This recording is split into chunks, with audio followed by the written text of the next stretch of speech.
a school that I think makes all the sense in the world for the Big 12, and I think they want to join, at least judging by their fan base, is Louisville. First of all, Louisville, obviously, I know that they've been bad at basketball of late, but you look at them, they make all kinds of sense for a variety of reasons. First of all, it's very much it's a huge basketball entity, obviously. It's one of the top 5 basketball entities in all of college basketball. Even when they stink, they bring in a ton of money. It is a rabid fan base, and it's also pretty darn good football at the end of the day as well. You look at the last 25 years, Louisville football has been good. You produced a lot of guys who have been high, quarterbacks, marquee players, from your Lamar Jacksons to your Bridgewaters. It has been a pretty good entity. And again, it's a fan base. It's a non-AAU school as well. I think it makes a lot of sense. Louisville, to me, is one that I think there would have to be a lot of interest on both sides adding, and I think it would make a lot of sense. I'll just give you an example with Louisville. I think in April, they launched the separate NIL fund, like the 502 circle, something like that. The first donation was $1 million, and then it was matched by someone else. It took them like an hour to get $2 million for their basketball team. That's the kind of money they're dealing with quickly. Their football, and that's college athletics. Like, you have to be willing to spend money. FSU and Louisville wouldn't even be in the conversation, in Clemson, whatever school it is, if you're not spending money on athletics. Because right. you're if you don't spend money on athletics in this day and age, you're done. You can't win. And so when you look at Louisville, you know the potential's there because they're willing to spend.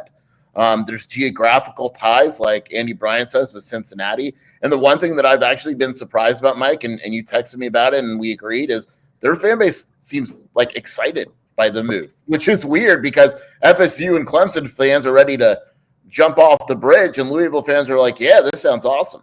This sounds awesome, and I think they would be a very nice natural fit. Now let's talk about football, and because again, at the end of the day, Yormark knows that he's got the best basketball conference in the country, and I don't think that's really going anywhere. I think many of these brands are sustainable, and some of these coaches, obviously, you wonder about Kelvin Sampson, but 3, 4, 5 years, you're probably going to be pretty good. But you look at Louisville football over the last 25 years. I mean, you finished 23rd, 16th, 7th, 20th, 7th, 13th, 15th, 24, 20. Last year, you're 18. It is a solid, very solid football entity that stands on its own, and I think fits.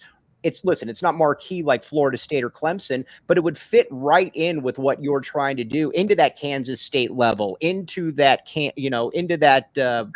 not obviously as good as Utah level, but it's something that you got to take seriously. It would definitely be an advantage. Yeah, and it's not. Look, Louisville under Petrino was awesome. Mm-hmm. Jeff Rom is a good coach. He's 10-4 record there. I think they'll be pretty solid again this year. They're good enough, right? Are they going to win the national championship in football? Probably not. Are they good enough to make a run every few years? Absolutely. Like, they're not a crap football program. When they're good, they're good. And right. And that's what you look at. You got to look at a history of, I'm not adding a dog crap football program, right? It doesn't make financial sense anymore. Louisville's not that. It's an attractive product. It's an attractive product, and now there's something else that I think is going to happen here that might force the ACC's hand to a certain extent. But you look at this, though; those are the 3 schools, and you would love to add Miami. Let me just add you this. Let me ask you this, because now we're going to go down a different rabbit's hole. If I were to add Miami, Florida State, Clemson, and Louisville, at that point, to me, when it comes to football and basketball, it's game on, man.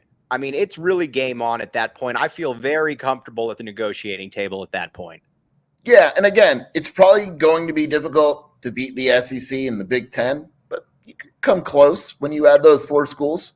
But you know what you are, though? You are a completely sustainable model at that point. You are that third conference, and it's not something where people are like, oh, man, in 4 years, this is going away. You are 1,000% that other conference. And John Grove makes a very good point where he says Louisville is one of the biggest media markets without a pro team. Again, that's why I think it fits in really well in the Big 12. Yeah, I don't hate Louisville. I don't like how I don't really hate any Big 12 teams.